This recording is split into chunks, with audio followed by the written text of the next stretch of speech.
Hi, Sadia.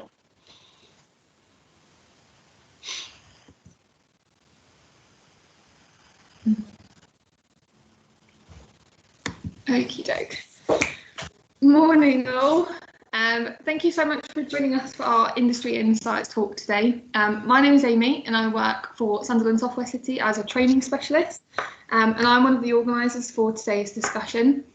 Just to remind everyone that the talk will be recorded, so if everyone can ensure cameras and microphones are turned off apart from the speakers, that would be really, really great.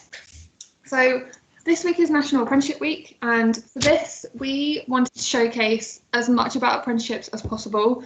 We have arranged a few talks throughout this week in partnership with businesses in the region to help shed light on what life is like as an apprentice, what kind of careers it can lead to, the benefits that route provides, and also a little bit about what the recruitment process is like. So today we're talking with employees of Sage, all of whom have been involved in the apprenticeship scheme there, be it in the past or currently. Before I talk too much about apprenticeships or Sage, I'm going to hand over to Vicki, who will introduce the rest of our colleagues at Sage and lead the discussion. So Vicki, the floor's all yours. Thanks, Amy. And I think I am the least important person here today. You know, just as the humble recruiter for National Apprenticeship Week, it's all about the people that you see here, particularly Sam, who's going through the programme at the moment. So Sam, would you just give us a brief intro, please? Yeah, sure. So a bit of an icebreaker to start, shall we? Favorite food? It's got to be burrito. Love me a burrito, have to. But talking more about me, I come from a college background. So I've obviously studied at secondary school, got my 5/8 there in GCSE, went on to college to study a level 3 IT course, and then progressed to the apprenticeship program in Sage in October time.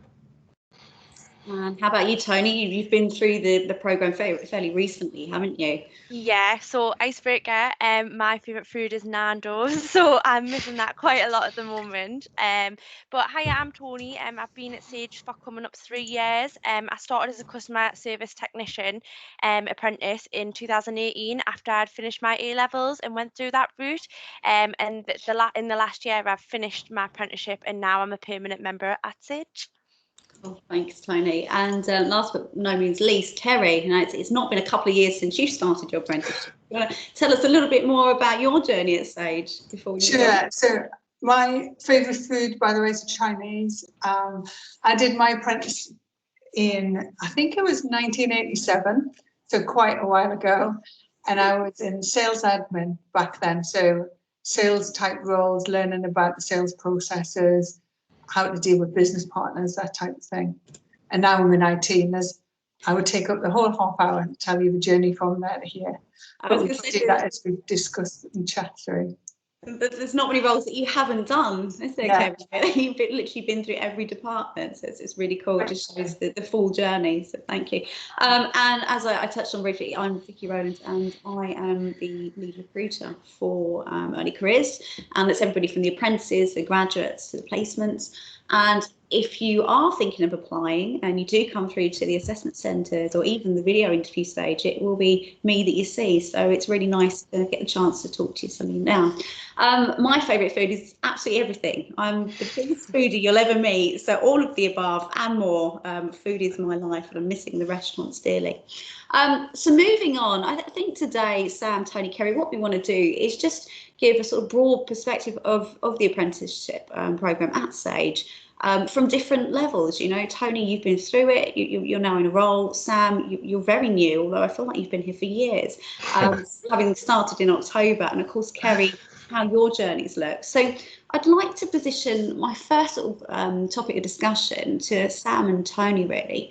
What made you choose Sage? Was it your background that sort of steered you here, or what was it about Sage apprenticeship program that you found particularly appealing? Sam, should we start with you? Not to put you on the spot when you drink, but I chose Sage because obviously you research your employers a lot before you apply to the role, and Sage has a lot of experience on Glassdoor for a lot of well-being. They look after their employees quite a lot. Pride, diversity, inclusion are all key factors in Sage as well, and I quite like the sound of that. And joining Sage, that's really been reinforced. I mean, there's been nothing but supportive and it's been amazing so far. For a first time job, this is my first full-time job as well. It's quite a surprise to see, because not every company values those three things in the same way that they should. So it's been quite a pleasant surprise, I'd say. I think it's also really important to tell everybody, Sam, that you are based in London Bridge, but you haven't stepped foot in an office yet, have you, because of COVID? Yeah. How did you find your first week in October onboarding virtually? Was it a challenge? Yeah, it was. Obviously, when you're onboarding, you kind of want to get to meet your team face to face, have coffees, lunch, etc. Can't really do that virtually, can you? Obviously, you can sit in front of a camera and talk, but it's a little bit less personable. I think that's the word.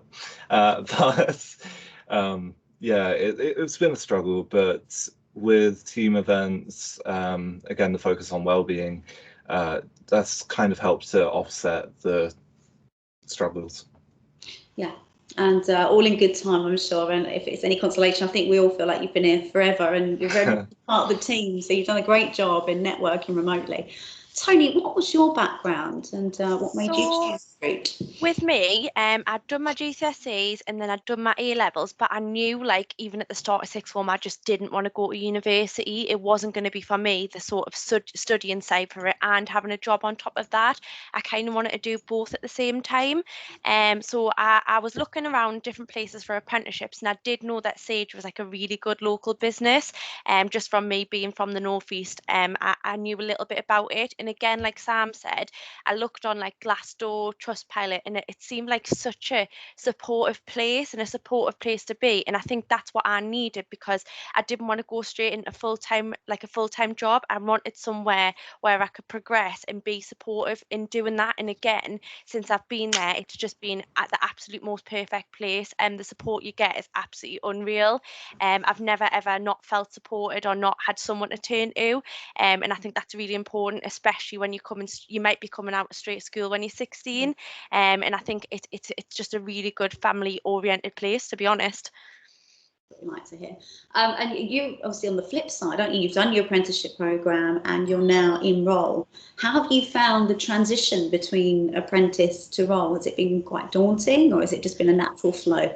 I think at first it was quite daunting, because you obviously you lose the people like the college providers who are there all the time, but the within my managers and the people around us, they've made it such an easy transition, and I think you still, where I thought maybe the support wouldn't be as much, I've still got all that support all the time from absolutely loads of people. So I think they've made it very quite easy for me to transition into a full-time role. Thanks. So, Kerry, what was it, obviously, when you were first starting out in your career? Sage was really new, wasn't it? So what was it that brought you to Sage? And what's, probably more importantly, what's kept you with us? So what brought me here first, and this is going to sound really bad because there wasn't any big vision or aspiration. The reality is I had 3 interviews in the week, in 1 week, and I just really liked the vibe. One of the interviews was as a quantity surveyor company in Newcastle, and everybody felt a little bit older and a bit serious, and they were very suited, and just it was a really different vibe. And when I came in for the interview, I remember the buzz and the excitement and the passion people had about what it was they were trying to do. And I thought, I want to be part of that. It wasn't, I didn't really know a huge amount about Sage. It was very, very small at the time. I think there was just 30 or so employees in the whole business at the time. But it was just a feeling. It was an emotional feeling more than anything. And when you're just coming out of school, the thought of sitting in that other company with a straight back and, being serious all the time just wouldn't have sort of married with my personality, I don't think. And when I think about what's helped me stay, I think it's the diversity.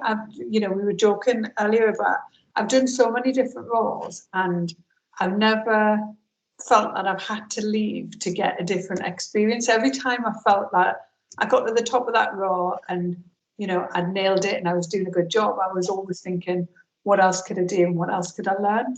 So I wouldn't, you know, people often talk about careers as being in a certain direction. I would say mine zigzagged. I've done lots of things at similar levels and then moved around quite a bit, but obviously gathered different experiences from each of them and brought it all together. So I think that's why I've stayed. I've never felt the need to go elsewhere to get an experience that I couldn't find here.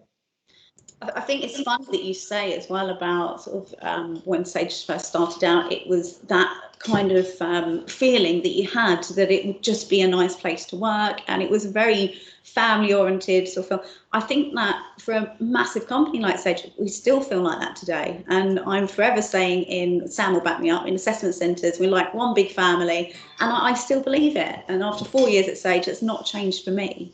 So I think it really does have its own unique draw, doesn't it? That's great. And what do you think, Kerry, I'll come to you, because obviously you've been on both sides of the coin. You've seen many apprentices come through the sort of ranks in the last, God knows how many years as well. What do you think are the advantages to an apprenticeship for people like Sam and Tony? In terms of, it's, I think it is that diversity, you know, when you're younger, you often don't know what your end game is going to look like or what you enjoy. You can put, you know, a year into a role and think, actually, this is not for me, and you can move to something else. And because of the nature of our business, I think there's always that opportunity. But I think we also put a lot into helping people find their way to navigate through that.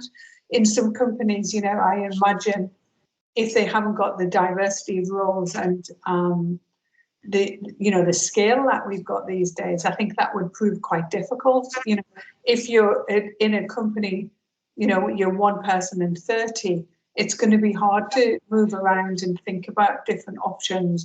And, you know, you're recruited into a role and you need to stay with it. I think there's different angles to it that we bring to help people navigate their course through their career. Yeah. So Sam, I'm going to come back and pick on you. I think you've learned a lot about yourself, haven't you, since starting the apprenticeship only in October? What do you think are the best things that you've learned so far? Best things I've learned about myself, really. Always give it your best, obviously. An attempt is better than not giving it an attempt at all. Is something that I've come to learn with, because I struggled a lot with anxiety before joining, and I joined the role and I was anxious as like anything else, and then a couple of weeks in, just because of the nature of how things are, I give my first presentation at a security all hands. So that kind of speaks volumes about the amount of support that you get here. Just giving it your best shot, just running with it and facing your fears are some of the three main things I've learned. I think you were immersed pretty quickly by Ben and Sophia, weren't you, into that all hands, which was absolutely fantastic. And then, of course, you've been volunteering at every engagement event like this ever since. So you've done so well in such a short space of time. It's amazing, Sam. What about you, Tony? What do you think you've learned about yourself throughout your apprenticeship? As I say, you are on the other side, but what was sort of the biggest things you learned about you going through the 2-year programme or 18 months?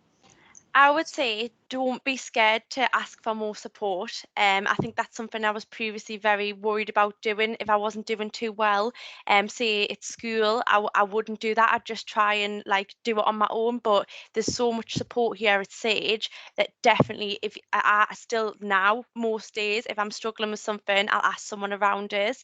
I'd say something I didn't put myself out there much in like a previous job I'd have, but now I'll say yes to probably everything that I can take on board, because like having opportunities like this, speaking and things like this, I've become a coaching associate, so I'm not just like a customer service technician now, I'm an actual coach to the new intakes, and that was all from just saying yes to what I could really, and giving it a go again. Like Sam said, like just give it your best shot. You're only probably failing if you don't give it a go.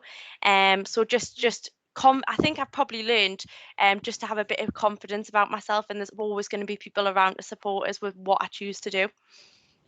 Do you think I mean, we're really fortunate that obviously apprentices are advertised pretty much everywhere now. We have things like National Apprenticeship Week to help students fathom out what they would like to do. But do you think if you didn't know that apprenticeships were available, do you think you would have continued with higher education? I think so, yeah, to be fair. I really didn't want to continue with like higher education. But the only reason I went for apprenticeship is because like people told me about them. But I think if I didn't know about them, then I probably would have felt a little bit forced to do that, and do what everyone else was doing. So yeah, definitely. And Kerry, obviously, after your initial apprenticeship, did you then take on any additional learning, any further qualifications, or did you pretty much learn on the job through your role? I did a little bit. So after a few years, I moved into a support technician's role, supporting accountants. And I started studying my AAT, which is the Association of Accountant Technicians. So started doing more financial stuff. But again, it was to help underpin my role. It wasn't because that was the role I wanted. It was to help me be better in the role I was in, if that makes sense. It wouldn't have been something I would have picked off the shelf and decided to go after. And I did some marketing, higher national diplomas, and started actually considering doing a marketing degree. I think I did 3 years at Open University with that. And I've done loads of technical based learning since. I've done quite a lot of Microsoft's foundation courses and their advanced technical courses on networking and things over the years. But again, it's because technology's changed, or that part of my role had changed, and I felt I needed to get some more academic sort of learning behind that part of the role, as opposed to it being the thing that drove me career-wise. They tend to be underpinning things. And I'm sure, that today I do quite a lot of learning. I, do leadership development work, how to be a better leader, do quite a lot on how to do change management better, how we can get better at project management. So I think the things have changed and adapted as my roles have changed, and I've realised I had a gap in my knowledge or understanding. I think that's really important as well, is when companies say they care about individuals learning. Well, I think Sage really proves it with the amount of resources available to us. There's everything on Sage Learning, from the basics to coding, and of course then we've got LinkedIn Learning access as well. Even Linda with learning of a foreign language during lockdown. I know a lot of our colleagues have taken advantage of that. So I think you do feel supported to continue your learning either way, whether it's a professional qualification or, like I say, Sage Learning platform throughout the career. And I think that spans from apprentices up. So yeah, it's really good to hear. I agree, Vicki. Actually, what's quite interesting in our domain, and Sam will be the same, the world changes like literally in a minute. So I've been doing quite a bit of reading and learning on cyber risk and cyber security, and that changes every month, every 2 months. There is a dynamic to having to constantly evolve that learning. And in our technology world, of course, that's changing at a similar pace. So the digital environment creating different opportunities to learn different things, and you can't learn them if they don't exist yet. So there has to be in our world, I think. Yeah, I think that's a really interesting point. It kind of leads me on to Sam. I mean, Sam, I always considered you very technically minded, even in assessment centres. Some of the things you came out with blew me away, but then I'm not that technically minded, so it wouldn't be hard. But now you're in role, and it was something that you were really passionate about, wasn't it? It wasn't something that you just picked because it was an apprenticeship. You really loved cybersec, so it's global security. Where do you see your career heading once you've passed through the 18 months? What's your ideal career path? Have you thought that far ahead yet? I've thought that far ahead, yeah. I'm struggling to kind of put it all together, because obviously I'm trying to keep an open mind. So the structure of my apprenticeship is rotating through all the different departments in global security. And so far, I'm only just about to get into my second rotation of the 5 or 6 or so that there is. So I'm trying to keep myself open-minded, but my aim is to try and specialize. but at the same time, I'm not sure whether I want to pursue a level 6 qualification yet. So that might be a path that's open to me, and I guess we'll have to see where I end up. Go with the flow. Well, I keep forgetting that you're only at the very beginning, so you've got lots of time to evaluate and Tons of time. Haven't you? Tony, you're in a role that you appear to be loving at the moment. The coaching role is really for you, isn't it? You're such a people person. How do you see your career developing at Sage? So with me, I'm just a coaching associate at the moment, but I have actually applied and interviewed for a permanent coaching role. So I would absolutely love to go in that. But I've also had some time. I've looked after teams and been second in command. So I do quite like the idea of leadership and management. And I think I would like to, in God knows how many years, but I would like to push myself to do that. And as well, I really like the idea of what you do as well, Vicki. So going and speaking to schools, this sort of thing. So I think, again, being open-minded, I have a little idea of what I want to do, but I know that there's countless opportunities I could go for. And I think I'm in a really good position at the moment. And again, it's so important, I think, for the students to hear that just because you come into Sage in one role, you're not boxed, are you? I know not at all. We've got some roles at the moment live, which are on the Sage Careers website, and they're everything from digital web to business transformation. And I know that a few of the tech support apprentices that came through 2 years ago are now applying for these roles as a further learning. So you might come into a role and love it, but realise actually you want to be exposed to other elements of business, and it's the perfect platform, isn't it? And I think, Tony, you're sort of living proof there that the options are endless for you. It's brilliant. And Kerry, I'm going to put this onto you first, if that's okay, because I mean it's going to be relevant every day. But which essential skills do you think that you gained from your apprenticeship that you still use even now? Well, I think I was quite lucky actually, because Sage was so small at the time. What I was able to do, if you like, was understand the end-to-end mechanics of the business, from how we do marketing, how we evolve a product, take that through market, through sales, and to support and help the customer all the way through their life with us. And I managed to learn that and do quite a lot of roles around that. And even today, the core elements of that are no different, even though we've got hundreds of products, that millions of customers. The core elements of all of them, I guess they're cogs in the big machine of Sage. I can still understand that. I can imagine it being quite daunting today, trying to understand all of that, because we're so big. So I use that every day.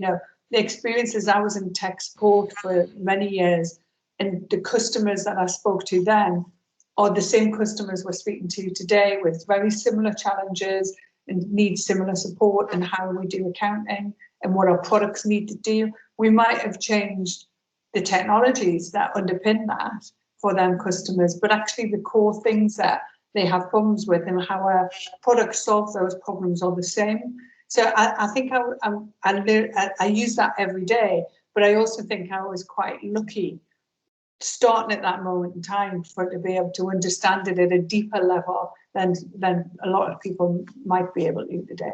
Yeah, like you say, you've seen the end-to-end process and sort of understand it completely.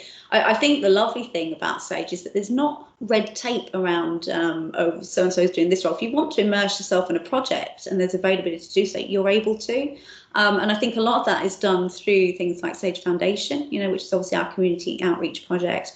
And you can literally get involved with everything. It's not like other companies. They actively encourage you to go and do a sort of your own personal secondment with other departments. So I keep saying the options are endless, but I truly believe they are. I think it's fantastic. Tony, which skills do you most value from your apprenticeship that you use today? Definitely communication skills, and that's with speaking to a customer. I definitely learned that, but also speaking to people around me, so people who might be a bit higher up than me, like managers, that sort of thing. Presentation skills, because while I'm doing my coaching, I've got to deliver a lot of sessions to them, like knowledge sessions that I wouldn't have been able to do without learning that. And I think just loads of different ones, like staying motivated, like personal skills, everything. Everything that's come from my apprenticeship, I using it every single day now, and I think I wouldn't probably be where I am without those sort of skills. Yeah. I'm going to flip it to you, Sam and Tony now. Obviously, you've got myself and Kerry, and I'm sure the students, well, they can relate to you a lot more than they can myself and Kerry. So what do you think that they might want to learn more about? Is there something that Kerry and I could probably answer for them? It's okay not to have a solid idea of where you want to go right away off the bat. When I was in college and even late secondary school, I wasn't even sure whether I was going to go to college. But at the end of college, I was discovering my options. I still didn't have an exact idea of what part of IT I wanted to go into. I knew that IT was an area that I was interested in, so I was looking there, but obviously IT is vast in the amount of things that you can do. So I spent a long time trying to decide what I wanted to do until I finally realized that security was where I wanted to be. So what I'm trying to say is, I guess, if you have an idea, then that's great, but don't be intimidated if you don't. It's much better for you to spend some time thinking about where you want to go than jump into a role that you may not necessarily enjoy. I think you've hit the nail on the head there, because it's not just at apprentice level, it's graduate level as well. Quite often people come through to assessment centres with the idea in mind that they want to be a product marketing manager, and they actually leave with a testing role. And that's because they have got the product marketing skills, but they also in their spare time like to code and have got and we end up assessing them and they're actually much better suited. So even at that slightly older age where you think people would have a clear directive, they're still really unsure. And I think you're right, Sam, you had a basis of what you wanted to do, didn't you? And it was clear that you were very passionate about cybersecurity. And of course, that's what you've gone into. But yeah, you shouldn't box yourself, should you? You should always keep your ideas open. And Tony, would you agree with that? Yeah, so like Sam, I really didn't. I like doing business at school in IT, and that was basically it. But I didn't really know what I could and what I wanted to do with that. So again, just do your research on companies. There might not be something you think I don't like. I exactly want to do that, but if you like the sound of somewhere and there's something that you think you might like, literally just go for it. You never know what's going to come out of it. As we've been saying, you're not in a box here. Like, you can go and do loads and loads of different things. So just do your research for the company, and don't panic if you don't know what you want to do, because to be honest, I don't think a lot of people do at that age anymore. So just get explore your options, really. And I think some of you might be aware, but we run virtual assessment centres at Sage. So obviously the ideal would be to get everybody into that lovely North Park office, but that's not possible at the moment. So what we do is we facilitate a video interview platform, and there's really nothing to be worried about with Launchpad. It's a very easy to use system, isn't it, Sam? It's quite intuitive. You'd apply for a role on the Sage Careers website, and then you'd receive an email from Launchpad asking you to complete a quick video interview. And then if you're successful, you get invited to an assessment centre with myself. And we have some guest appearances. I'm sure Sam will be making an appearance at some of the upcoming apprentices doing his presentation. And yeah, it's basically a forum, well, a virtual assessment centre with 8 people, and you do a welcome presentation in the morning, then you do a group activity, which I can't divulge too much about, it's top secret, isn't it? 45 minutes, and then you do a why me presentation, which is basically you tell us why you really want to work at Sage, why Sage right for you. And then you have a 45-minute interview. So it sounds really intense, but Sam, you've been there and done it, haven't you? How did you find it? The assessment center itself, I was expecting it to be really intense, in depth, and to some extent it was, but it also was that sort of environment where you can kind of chill back a little bit and fully take in what is happening.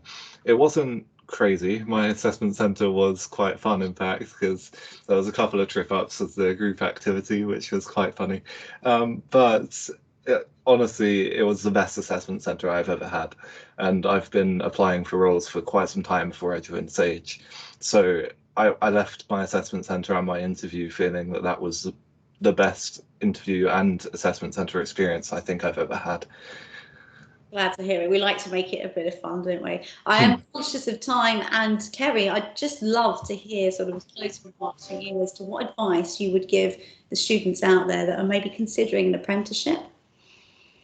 I think these guys have probably done a better job already, Sam and Tony. I think keep an open mind, think about broadly, directionally, you know, finding a company that can give you some diversity in roles and options, but keeping your options open. That would be my simple advice. And to Sam's point, don't get too caught up on, you know, having this straight line career path that you think you need to go after. As I said, mine zigzagged. I know lots of people that zigzagged through their ways and finding things they love. And make sure you love what you do, and if you don't, think about how you can adopt it. Yeah, brilliant work. Thank you so much, Kerry. So thanks to Tony, Sam and Kerry. We hope that's been some insight to all of you today into the apprenticeships at Sage. Now, I am on LinkedIn. You are very welcome to reach out and learn more, and I'm sure that Sam and Tony would probably say the same. And of course, you've got Amy to go through. If you've got any questions for us that you'd like answered, please do feel free to get in touch with Amy, and we can get those to you after the event. Amy, back over to you. Thanks, guys. That was very insightful. It almost makes me wish I did an apprenticeship rather than go to uni. Yeah, it was very great. I hope everyone found it really useful. It has been recorded, so if anyone wants a copy of it, we can definitely send it out to you. Again, if anyone's got any questions, people should have my email address or find me on LinkedIn. You know, just let me know and we can get those answered for you. So that was pretty much it, to be honest. Thank you guys at Sage so much for taking the time to do a little discussion for us. It's very much appreciated. You're welcome. No Thank you for having us. Have a good day. Thank you, guys. Take care. Bye. Bye. Bye.